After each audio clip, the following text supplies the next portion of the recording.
म्हणजे जिंदगीभर पाणी संपणार काय काय म्हणत असेल आमच्या बोरले पाणी नाही आलं तर बहीण आता महाराजचा कार्यक्रम झाला का बोरात पुरा महाराज दाखवू जिंदगीभर पाणी संपणार. पण या भरण्यात पाणी कुठून येते कसं येते काहून येते कसं काय येते हे मी भारूड झाल्यावर सगळ्यांना सांगणार आहे. भरण्यात पाणी कुठून येते ऐकल्याशिवाय घरी कोण जायचं लक्षात घ्या. पण पाणी किती काढलं ते काढू का काढू रातभर पाणीच काढायला जाता. अरे पाणी काढण्याचं टाईम जाईल ना आपला भारून कधी होईल. ओम नमो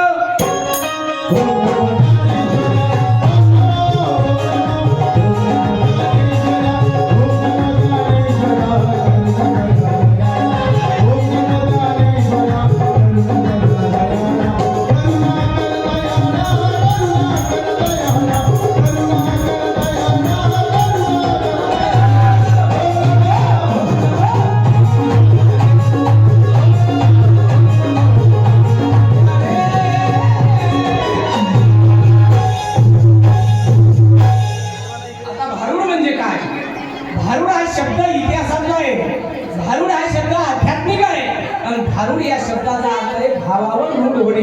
त्याचं नाव आहे भारूड. भारूड म्हणजे नुसतं मनोरंजन नाही, भारूड म्हणजे नुसता टाइमपास नाही, भारूड म्हणजे नुसती विनोद नाही, तर भारूड हे आध्यात्मक आहे. पण भारूड कळालं तर भारूड हे नाही का सगळा भरड आहे लक्षात घ्या. आणि भारूड म्हटलं की एकच आठवते लोकांना आर्या रे देवा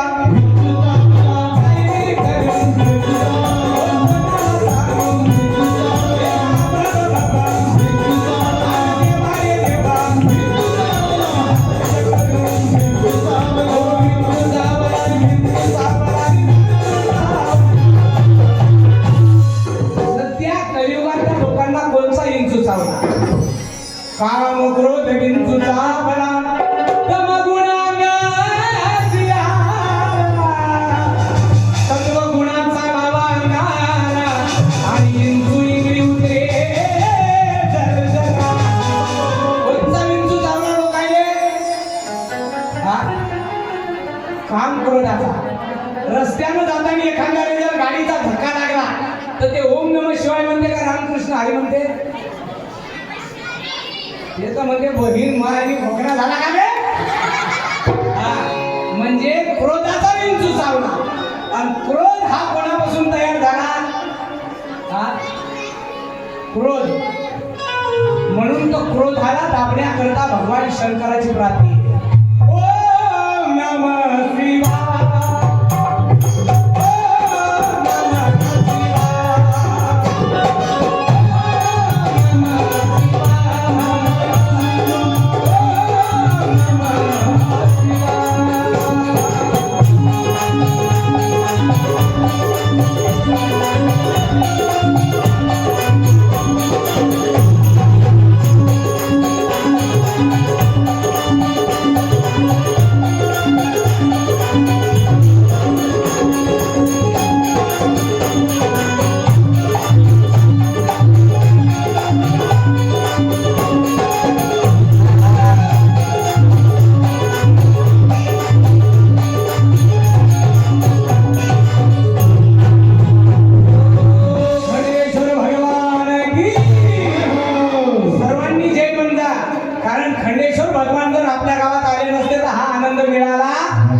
शिवाय भेटत असेल 2-3 बोरे टाकून देतो मी गाडी. पण आनंद हा मिळत नाही, आनंद भोगावा लागतो. म्हणून तर ते का काय काय म्हणलं आनंद या जीवनाचा सुगंध भरी गाण्यातला सूर तैसा ओठावरी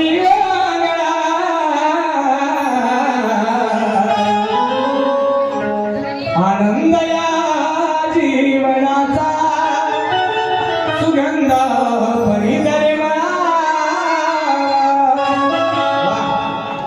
काही असो पण तुमच्या गावात साऊंड चांगला आहे. साऊंडवाले बहुत भले चांगले. काय बटणं फिरवता तुम्ही असं वाटते का तुमचे बोट चाटून खावा. कार्यक्रम झाल्यावर पाहू नाही का काय काय कार्यक्रम साऊंड किती लाखाचा याने महत्व नसते, पण ऑपरेटिंगले महत्व असते. भाऊ चांगली सेटिंग करतात. 7 दिवस भेलीच्या पोटी तुम्ही सेटिंग थोडी फिटिंग झाली आजपर्यंत. वा धन्यवाद. भाऊसाठी टाळ्या वाजवायच्या. आता तुम्ही आम्हाला जेवढे आवडतात तुमच्या घरच्या बाईला किती आवडतात. हो वा खरंच तुमची ऑपरेटिंग जोरदार आहे. लक्षात घ्या, भगवान परमात्म्याने आपल्याला इतका सुंदर नळ दिला. कशा करता दिला? शेजाऱ्याचा प्लॉट दाबायसाठी का? शेजाऱ्याच्या वावराच्या पराठीच्या फोडण्या दाबायसाठी का? नाही. देवाने आपल्याला माणूस म्हणून या धर्तीवर पाठवलं. कशा करता? आता तरी पुढे हा जीव उपदेश नका करनाश आयुष्याचा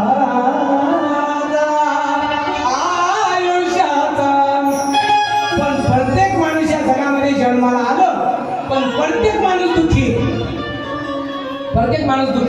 नाही तर तुम्ही जगात प्रत्येकाने विचार, भाऊसाहेब तुम्ही सुखी आहात का म्हणून.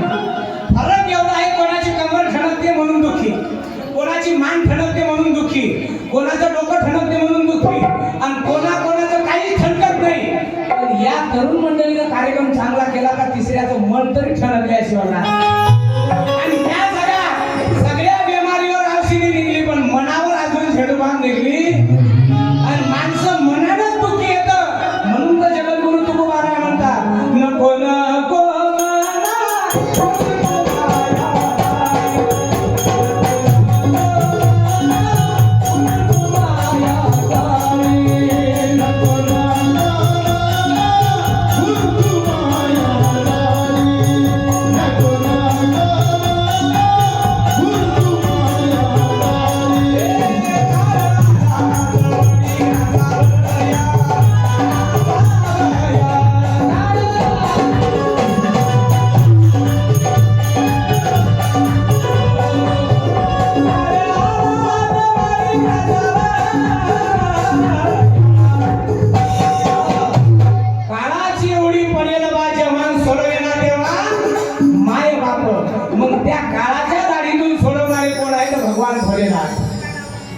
म्हणून तर भगवान भोलेनाथाला 3 अवतार म्हटलं. कोणता? ब्रह्म, विष्णू आणि महेश. आणि सगळ्या लोकांची व्यथा कशाने विसरल्या जाते? एक लोटा जल. भगवान शंकराचे मंदिर सुधारले तेव्हापासून. अरे जी बाई आरतीला जात नव्हती ते सकाळी मंदिर घालायला चालली. कशामुळे? एक लोटा जल आणि सब समस्या का. याचा अर्थ समस्या आहे म्हणून का नाही म्हणून. म्हणून कोणाचं तरी ठणकते असं समजा. फक्त फरक एवढा आहे का कोणाचं ठणक दिसते, कोणाची ठणक दिसत नाही. कोणाचं अंधारून ठणकते, कोणाचं बाहेरून ठणकते. तुम्हाला वाटते महाराजाचं ठणकत नसेल, मला वाटते तुमचं ठणकत नसेल. पण आम्हाला तुम्हालाच माहिती ठणक कुठं आहे. आणि ही ठणक दूर करण्याकरता भगवान परमात्म्याचं चिंतन आहे. हे जरी न ऐकाल तरी दुसरं